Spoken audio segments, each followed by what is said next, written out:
آج ہم تاریخ کے ایک ایسے موڑ پر بات کریں گے جس نے برے صغیر کا نقشہ ہمیشہ کے لیے بدل کر رکھ دیا۔ جی ہاں، ہم بات کر رہے ہیں 1947 کی، وہ سال جب ایک نئے ملک پاکستان کا جنم ہوا۔ لیکن یہ صرف ایک آزادی کی کہانی نہیں ہے، یہ تاریخ کی سب سے بڑی اور شاید سب سے المناک تبدیلیوں میں سے ایک کی داستان بھی ہے۔ تو آئیے اس کہانی کو ایک عدد سے شروع کرتے ہیں۔ ایک عدد فی 150 لاکھ، 15 ملین۔ یہ ان لوگوں کی تعداد ہے جو تاریخ کی سب سے بڑی اور تیز ترین ہجرتوں میں سے ایک میں بے گھر ہو گئے۔ یہ صرف ایک ہنسا نہیں، بلکہ اس کے پیچھے لاکھوں انسانی کہانیاں ہیں، امیدیں ہیں اور بے تحاشا دکھ چھپا ہوا ہے۔ تو سوال یہ اٹھتا ہے کہ آخر یہ سب کچھ ہوا کیوں؟ اس تقسیم کے پیچھے ایسی کون سی سوچ تھی، کون سا نظریہ تھا جس نے اتنی بڑی تبدیلی کو جنم دیا؟ اس کو سمجھنے کے لیے ہمیں اس کی نظریاتی بنیاد کو دیکھنا ہوگا، یعنی دو قومی نظریہ۔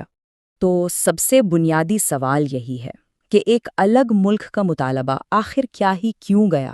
وہ کیا حالات تھے، کیا نظریات تھے جنہوں نے ایک الگ وطن کی بنیاد رکھی؟ آئیے اسی کو سمجھنے کی کوشش کرتے ہیں۔ تو آخر یہ دو قومی نظریہ تھا کیا؟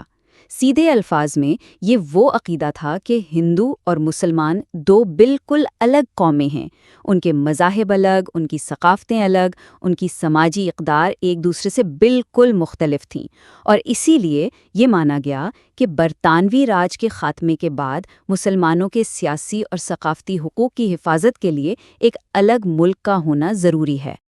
اور یہیں پر ہمیں برے صغیر کے مستقبل کے بارے میں دو بالکل مختلف تصورات کا ٹکراؤ صاف نظر آتا ہے۔ ایک طرف تھی انڈین نیشنل کانگریس، جو آزادی کے بعد ایک متحدہ، ایک سیکولر ہندوستان چاہتی تھی، اور دوسری طرف تھی آل انڈیا مسلم لیگ، جس کا موقف بالکل واضح تھا کہ مسلمانوں کے مفادات کا تحفظ صرف اور صرف ایک الگ ریاست یعنی پاکستان میں ہی ممکن ہے۔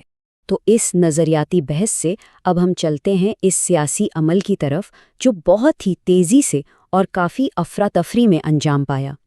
یہ برطانوی راج کے آخری دن تھے، اور یوں سمجھیں کہ تاریخ کا پہیہ بہت بہت تیزی سے گھوم رہا تھا۔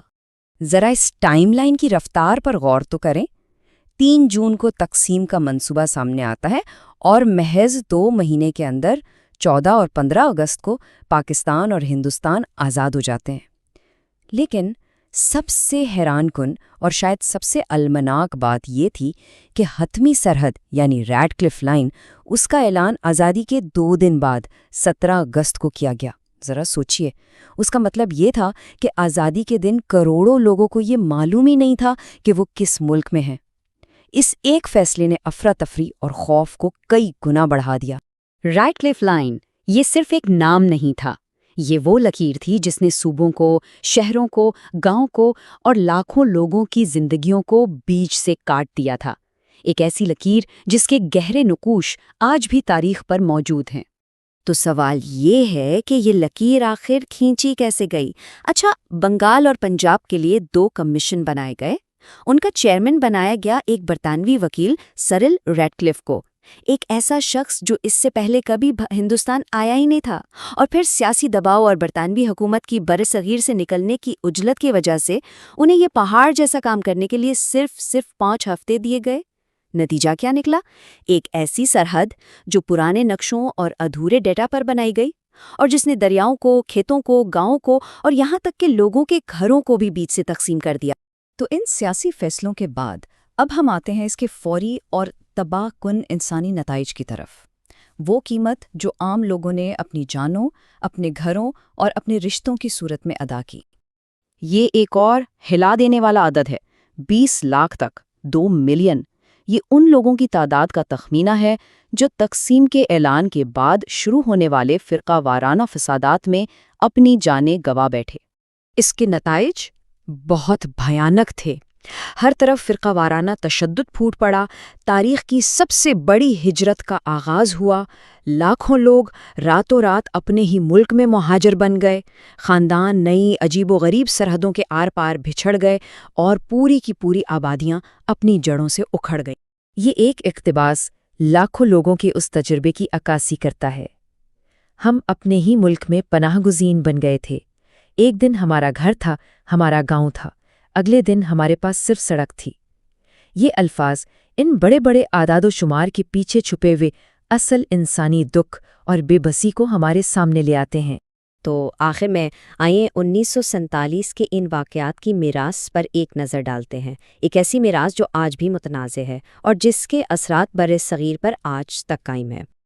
آزادی کے خواب سے 2 ملک تو وجود میں آ گئے، یہ سچ ہے، لیکن اس عمل نے برصغیر پر ایک ایسا گہرا زخم چھوڑا جو شاید آج تک پوری طرح نہیں بھر سکا ہے۔ یہ آزادی اور تقسیم کا ایک عجیب، ایک تلخ تضاد ہے، جہاں آزادی کی خوشی اور بٹوارے کا غم ایک ساتھ مل گئے۔